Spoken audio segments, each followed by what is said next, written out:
तो हेलो दोस्तों, welcome back to new video of this YouTube channel. और आज हम पढ़ने वाले हैं क्वेश्चन नंबर 6। तो चलिए शुरू करते हैं। क्वेश्चन दे रखा है आपको, यदि कोई एंगल ए और एंगल बी न्यून कोण हो, जहां cos A बराबर cos B हो, तो सिद्ध कीजिए कि एंगल A बराबर एंगल B। न्यून कोण क्या होता है?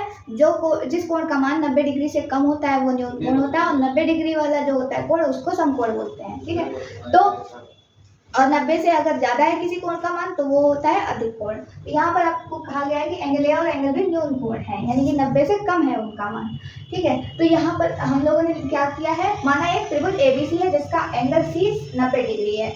एक त्रिभुज है एबीसी और जिसका एंगल सी क्या है, 90 डिग्री है। बाकी दो न्यून कोण है, मतलब कि 90 से कम है उनका मान। ठीक है, तो cos A बराबर क्या होगा, cos A मतलब कि कोण कौन सा है, ये वाला, और cos यानी कि त्रिकोणमितीय अनुपात है cos वाला।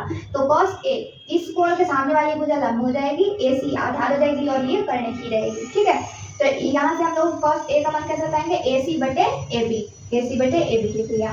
उसके बाद में cos B, जब ये वाला कोण होगा तो इसके सामने वाली भुजा लंब होगी और ये आधार होगी, ये वाली तो कर्ण रहती ही है, तो BC बटे AB हो जाएगा इसका cos B का मान। ठीक है, तो यहाँ पर क्योंकि हमें दे रखा है cos A बराबर cos B, ये तो हमें चीज दे ही रखी है, तो cos A का मान AC बटे AB रखा, बराबर में cos B का मान BC बटे AB रखा। देखो, जब इस तरह से दो चीजें लिखी होती हैं बटे में, तो अगर सेम चीज होती है तो वो कैंसिल हो जाती है।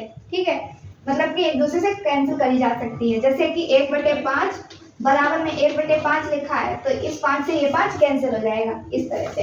वैसे यहाँ पर AC बटे AB लिखा था, BC बटे AB लिखा था, तो AB से AB कैंसिल हो गया, क्या बचा, AC बराबर BC बचा। देखो AC कहाँ है, ये है, इसके सामने वाली भुजा AC यहाँ है, और AC के सामने वाला कोण क्या है, इस भुजा के सामने वाला कोण B है, तो एंगल B लिख लिया यहाँ पर। और बराबर का निशान चल रहा था, BC के सामने वाला कोण कौन सा है, BC के सामने का कोण है A, तो यहाँ पर कोण A लिख लिया। इस तरह से कोण A बराबर कोण B आ गया। ठीक है, तो इस तरह से हम लोग इस क्वेश्चन को कर सकते हैं। उम्मीद करते हैं क्वेश्चन समझ में आ गया होगा। अगर वीडियो समझ में आई हो तो लाइक कीजिएगा, चैनल को सब्सक्राइब कीजिएगा। फिर मिलते हैं एक और नए वीडियो के साथ, तब तक के लिए धन्यवाद।